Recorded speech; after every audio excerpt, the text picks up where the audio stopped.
Seigneur, ta parole est grande, elle demeure à jamais. Ta parole est infaillible, rien ne peut la supprimer. Bienvenue à vous, chers spectateurs, ainsi qu'à tous nos spectateurs dans le monde entier, dans un nouvel épisode de notre émission d'études quotidiennes Toute la Bible. Je suis heureux de vous retrouver aujourd'hui pour étudier ensemble la parole de Dieu, la parole vivante, les paroles de Dieu dans la Bible, dont il est écrit qu'elles sont esprit et vie. Dans notre étude du livre des Proverbes, le 3e livre poétique de l'Ancien Testament, nous en sommes au chapitre 13. Si vous nous regardez pour la première fois et souhaitez accéder aux épisodes que nous avons déjà étudiés, vous pouvez visiter notre site web toutelabible.net. Vous y trouverez tous les épisodes de tous les livres depuis le premier épisode de l'émission. Nous en sommes au chapitre 13. Je vous encourage à préparer votre Bible et à nous suivre dans notre étude. Permettez-moi tout d'abord d'accueillir nos invités, les serviteurs du Seigneur qui sont avec nous. Le frère Faïs Fouad, bienvenue. Merci. Le frère Issam Khalil, Merci bienvenue. beaucoup. Bienvenue aussi au public qui est avec nous, honoré de vous recevoir. Frère Issam, maintenant que nous avons atteint le chapitre 13, nous allons encore parler du fils sage et du fils moqueur. Nous allons, si vous le permettez, nous pencher sur deux types de fils. D'ailleurs, il dit le fils sage et le moqueur, comme pour dire que le moqueur est privé de la qualité de fils. Oui. C'est-à-dire que le fils dont le père est fier, c'est le fils sage. Ce fils sage écoute l'instruction de son père, c'est-à-dire qu'il se soumet aux normes qu'il lui impose. Mais le moqueur n'écoute pas la menace. Il lui dit c'est mal. Il lui répond non, je pense que je suis sage. Le problème est encore plus grand lorsque nous appliquons cela à moi en tant qu'enfant de Dieu, en tant que créature de Dieu. Une créature de Dieu qui n'écoute pas cette menace sera traitée de moqueuse, et le moqueur en subira les conséquences. Si tu es moqueur, tu en supporteras les conséquences tout seul. Cependant, le fils sage est celui qui écoute plus précisément les directives, les instructions que Dieu envoie. Dieu me dit « Reviens vers moi ». Si tu es loin, reviens vers moi. Et après mon retour, il me dit « Vis dans la sainteté ». Vis selon cette méthode. Le résultat est que j'écoute l'instruction et je deviens un fils sage. C'est merveilleux. Le fruit évident dans les deux versets suivants se voit sur les lèvres. Ce qui montre la sagesse, ce sont les lèvres. Le verset 2 dit « Grâce au fruit de la bouche, on jouit du bien ».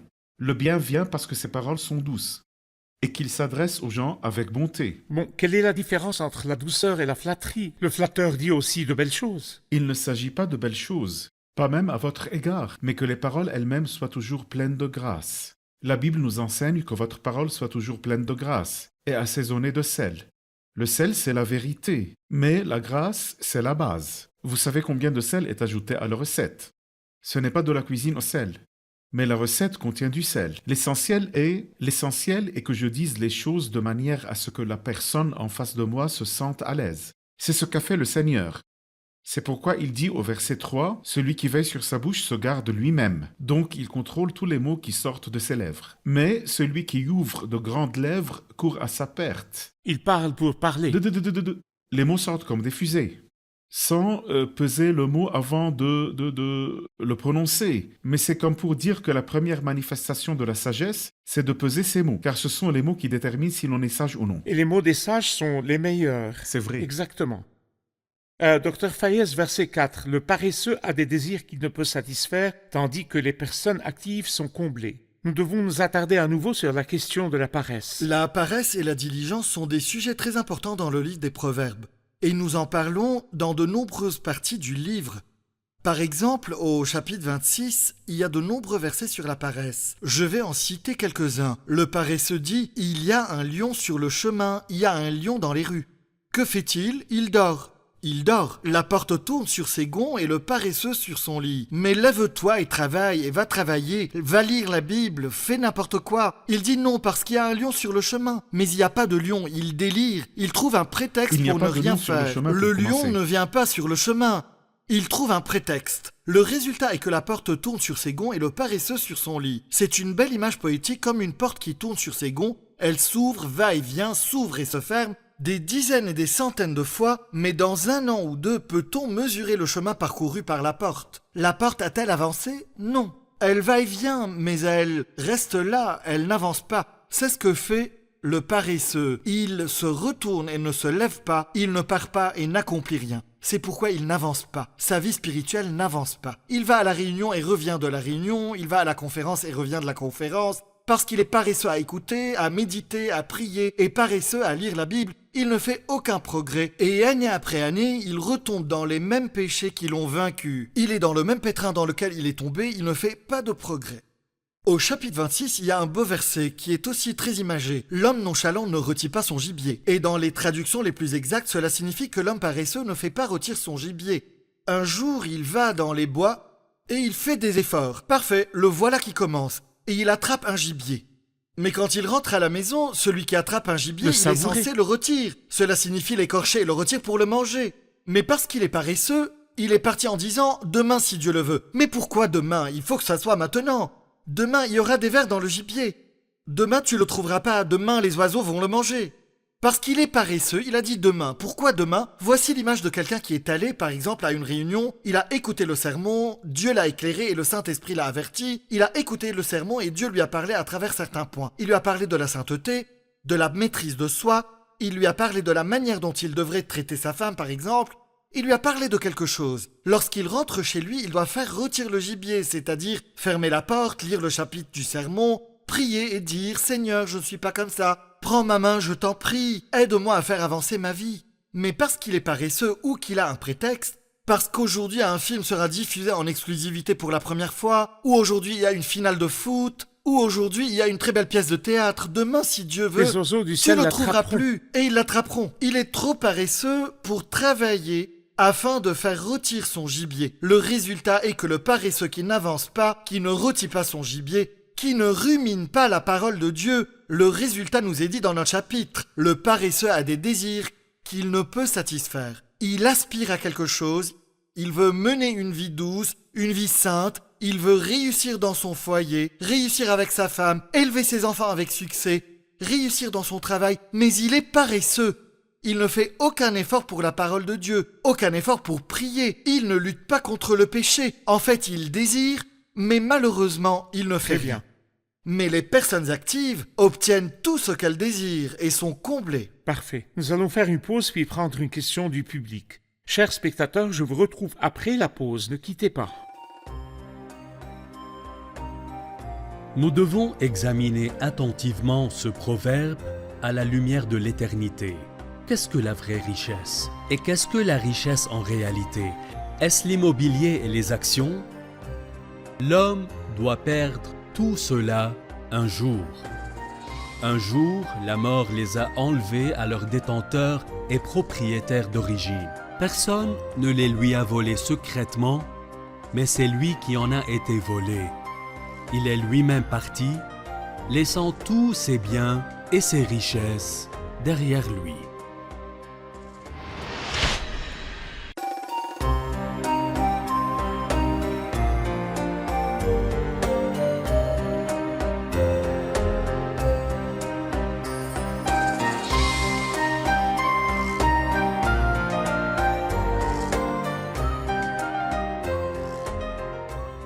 Nous revoici, chers spectateurs, pour prendre une question du public. Dans le verset 7, il dit « L'un fait le riche et n'a rien du tout. L'autre fait le pauvre et a de grands biens. » L'un fait le riche et n'a rien du tout. Ça, nous le voyons très souvent. Quelqu'un qui n'a rien et qui dit que « j'ai beaucoup ». Mais l'autre fait le pauvre et a de grands biens. Je ne comprends pas cela. Comment ça? Dr. Fayez, nous avons besoin d'une explication de ce verset. Ce verset parle de l'homme qui prétend être ce qu'il n'est pas. Il prétend. Il prétend. Ce pourrait être un homme pauvre, mais à cause de l'orgueil, de l'ostentation, de l'arrogance et du mépris des autres, il prétend être ce qu'il n'est pas. Il roule dans une voiture luxueuse pour laquelle il s'est peut-être endetté. Il achète un appartement luxueux et n'a pas les moyens de payer le reste du prix. Il aime se montrer. Cela pourrait être sur le plan matériel, mais cela pourrait être aussi sur le plan spirituel. Et l'exemple est le Laodicéen, qui dit « Je suis riche, je me suis enrichi, et je n'ai besoin de rien, et tu ne sais pas que tu es malheureux, misérable, pauvre, aveugle et nu. Et tu n'as rien. » On peut avoir l'air d'être dans un état spirituel élevé alors que ce n'est pas le cas.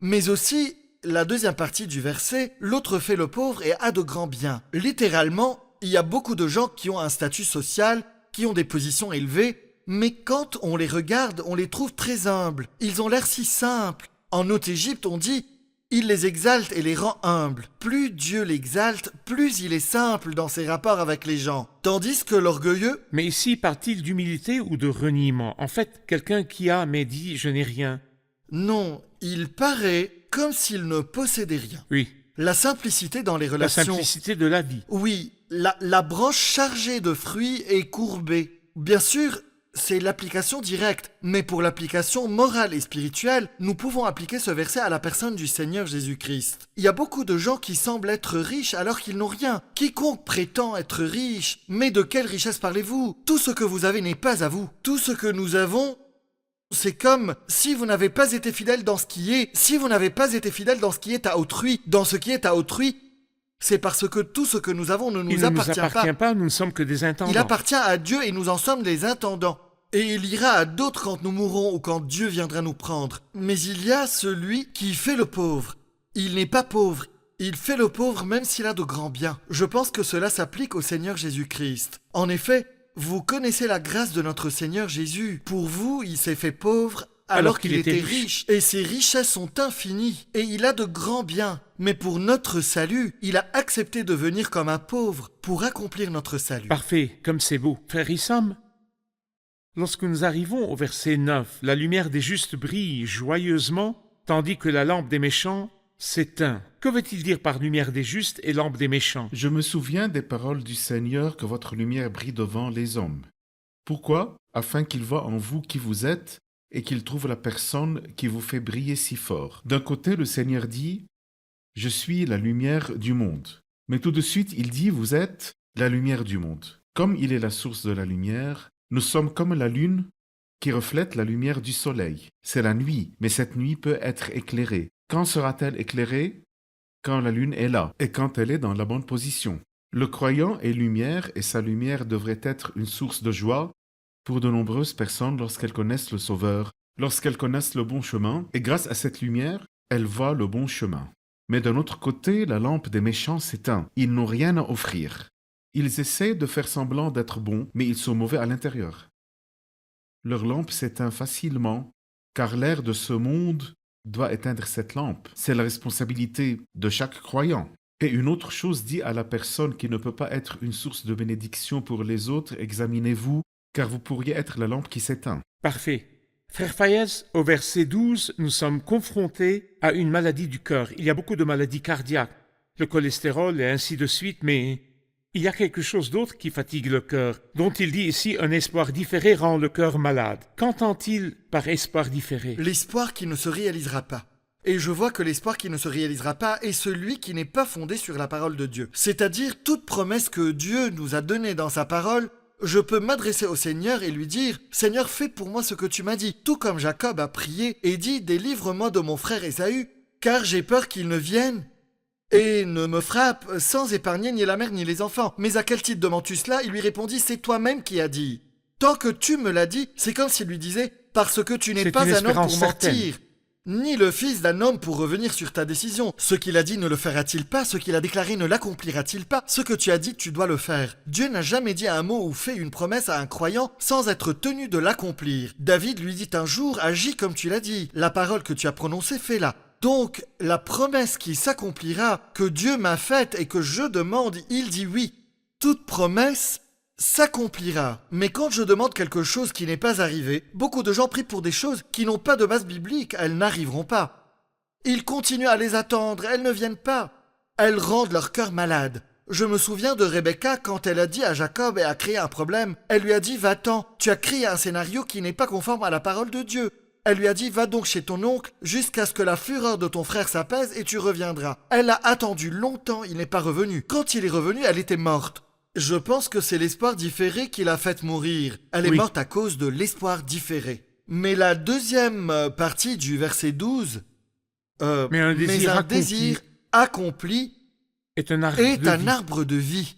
Désir, espoir, espérance Le accomplie, désir est ici positif et non négatif. positif. C'est-à-dire ce que je désire, le désir qui s'est réalisé. Pris d'un soudain désir, David demanda « Qui me fera boire de l'eau de la citerne de Bethléem ?» 3 vaillants hommes pénétrèrent de force dans le camp des Philistins et lui apportèrent une coupe d'eau. Mon Dieu, il la désirait ardemment, il a été très rafraîchi, plus rafraîchi que s'il l'avait bu. Il la versa devant le Seigneur et dit « Non, non, non, c'est Dieu qui a le plus droit à cet amour, pas moi. » Et cela le rafraîchit merveilleusement. Ainsi, l'espoir dans les autres ou dans les choses est un espoir différé. Mais la confiance dans le Seigneur est un désir accompli. En effet, pour toutes les promesses de Dieu, c'est en lui que se trouve le oui, et c'est Amen. aussi par lui que nous disons Amen. Nous allons faire une pause puis prendre une question du public. Chers spectateurs, je vous retrouve après la pause. Ne quittez pas.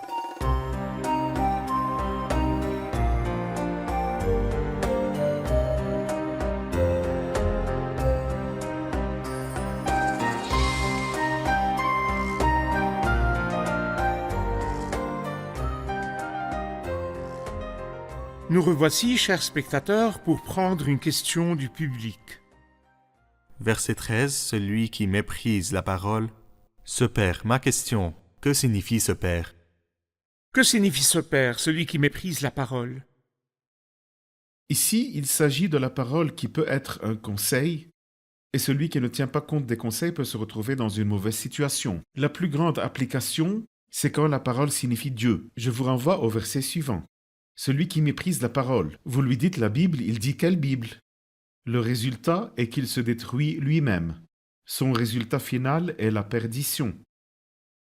Maintenant qu'ils ont méprisé la parole de l'Éternel, où est leur sagesse? Il faut revenir à la loi et au témoignage. Si l'on ne parle pas de cette manière, il n'y aura pas d'aurore pour ce peuple. Ils iront dans les ténèbres quand ils rejettent cette parole. Mais celui qui craint le commandement est récompensé. Celui qui considère les paroles de Dieu comme les paroles du roi, qui les considère comme des ordres qui ne peuvent être violés, il s'ensuit qu'il doit le récompenser. Il est récompensé ici, celui qui garde mes commandements, je l'aimerai. Oui. Nous viendrons vers lui et nous établirons domicile chez lui. Ce qui suit et confirme que c'est vrai, il dit au verset 14, l'enseignement du sage. Qui est le sage? Qui est le sage qui a donné l'enseignement? Peut-être qu'il y a beaucoup de pères qui ont établi des enseignements pour leurs enfants. Mais je crois que le plus grand sage est Dieu. Une source de vie. Lorsqu'il nous a donné cet enseignement et que cet enseignement est une source de vie pour détourner des pièges de la mort, des ennuis qui attendent l'homme sur son chemin, des péchés qui peuvent le piéger, du trouble dans lequel l'homme peut s'engager lorsqu'il adore un autre Dieu, lorsqu'il se rend dans un lieu où il y a désobéissance à Dieu, c'est de cette atmosphère qu'il parle dans ces 2 versets. Parfait. La suite est au verset 17. Un envoyé méchant tombe dans le malheur, mais un messager fidèle apporte la guérison. Oubliez l'envoyé méchant, il est connu. Tout homme éloigné de Dieu est envoyé avec sa méchanceté, le résultat est connu. Mais permettez-moi de me concentrer sur messager fidèle. Qui est le messager fidèle? Chaque croyant est un messager. Tout simplement, ma citoyenneté est dans le ciel. Il est dit dans Philippiens, quant à nous, notre droit de cité est dans le ciel. Une traduction plus exacte serait notre citoyenneté. J'appartiens à un endroit qui s'appelle le ciel. Ici, je suis un représentant de ce beau royaume, un représentant de mon maître. Je peux dire de moi avec l'apôtre Paul, nous sommes donc des ambassadeurs pour Christ. Nous présentons alors les principes de notre royaume, les principes du Christ. C'est pourquoi le messager fidèle qui transmet ses paroles sera une source de guérison. Parfait. Il y a des gens qui sont guéris de la maladie du péché, qui sont guéris des choses qui les troublaient tant.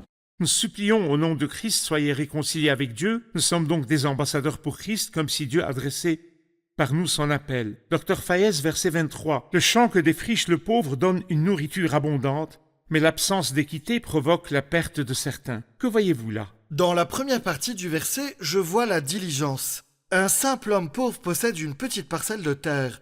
Il connaît ses capacités et travaille à faire fructifier tout ce que sa terre peut produire. Il cultive chaque centimètre.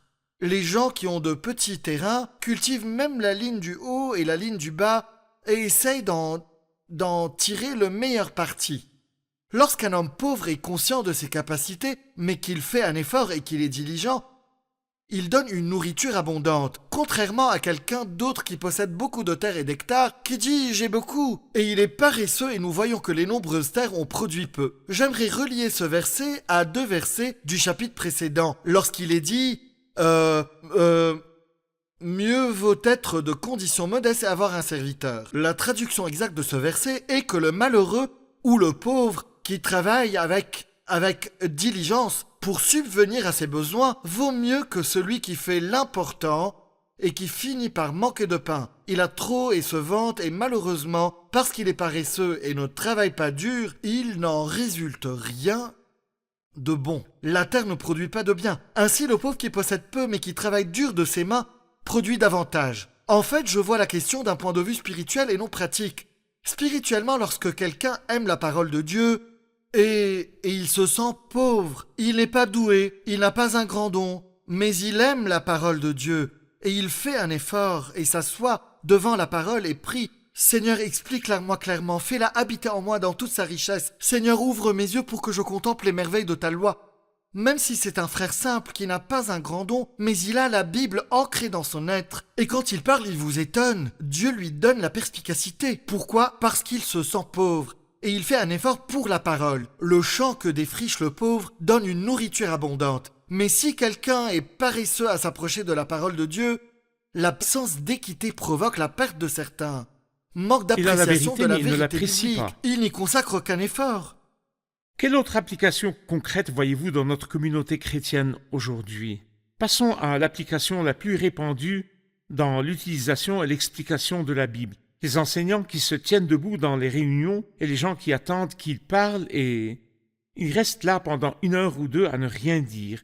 Ils ont la connaissance, ils ont la vérité, ils ont la Bible et ils ont tout ce qu'il faut, mais ils n'offrent pas de nourriture aux gens. Que conseillez-vous à tous ceux qui se tiennent debout pour enseigner les gens, ou à tous ceux qui ont la Bible mais ne la lisent pas, ou à tous ceux qui ont une réunion et n'y vont pas? Que diriez-vous? Je me souviens d'une phrase du célèbre serviteur de Dieu, Spurgeon, s'adressant à un groupe de serviteurs, il leur dit « Remplissez 2 ces jarres, remplissez vos sermons de Christ ». Cela signifie que le sermon doit être centré sur le Christ. Parfois, nous écoutons des sermons qui ne contiennent pas le Christ. Du tout. Des choses qui n'ont rien à voir avec la Bible.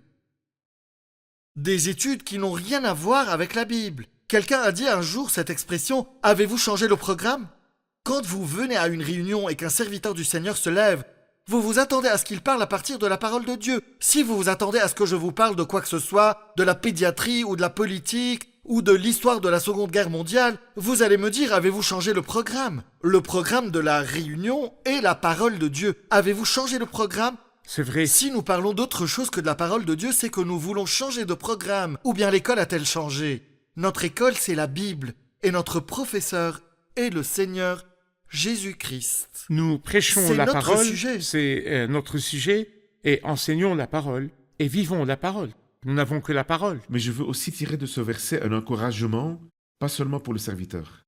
Pour la personne qui voit que ses capacités sont très limitées en ce qui concerne la Bible et ce genre de choses. Le champ que défriche le pauvre donne une nourriture abondante. Essayez de prier en disant « Seigneur, fais-moi comprendre ce verset » et cherchez le sens du verset et demandez. Ici, on parle de déchiffrage. Encourageons les autres puisque nous avons abordé ce sujet maintenant. Peut-être que de nouveaux croyants nous regardent maintenant dans certains pays où il n'y a pas d'enseignants, où il n'y a pas d'église, où il n'y a pas de berger, où il n'y a pas de ministre, où il n'y a pas de pasteur, où il n'y a personne. Pour enseigner la Bible, peut-être que dans certains pays arabes, il y a des églises ouvertes, il y a des enseignants, il y a des CD, il y a tout. Mais quelqu'un qui est né de nouveau de Dieu grâce à l'émission, grâce à la bonne nouvelle, et qui se retrouve sans enseignant, c'est comme s'il était pauvre, comme s'il n'avait pas de ressources pour étudier, mais il a la parole de Dieu. Que lui dirions-nous? Déchiffrez. Soyez diligents. Travaillez dur.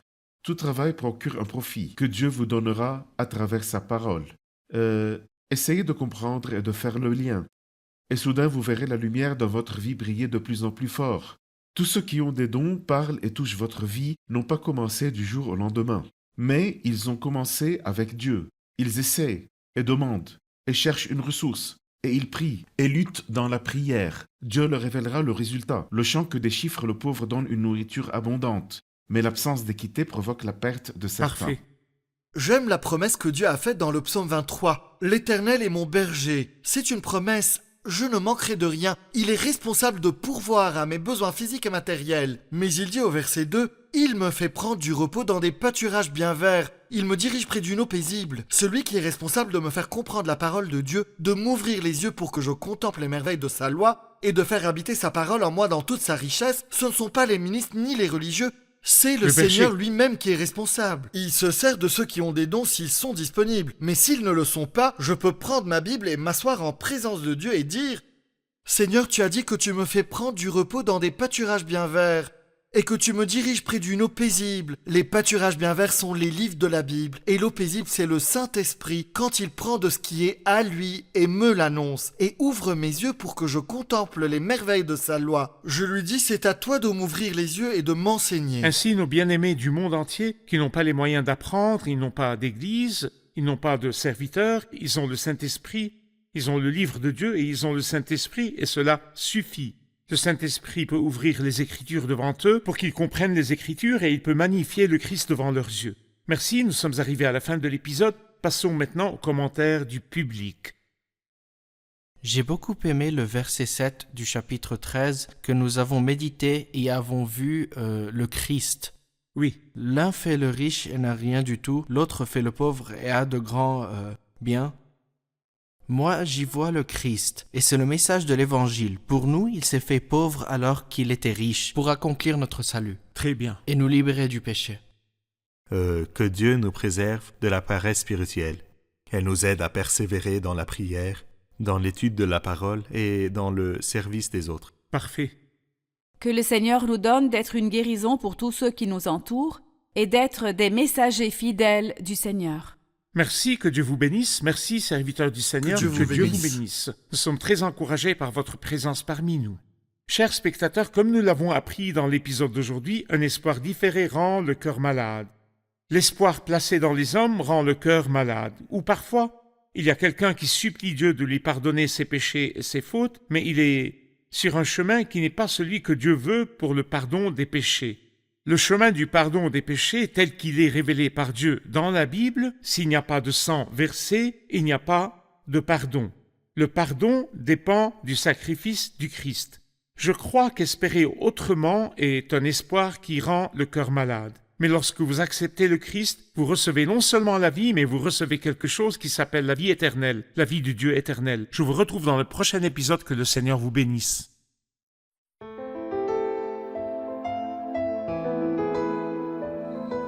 Seigneur, ta parole est grande, elle demeure à jamais.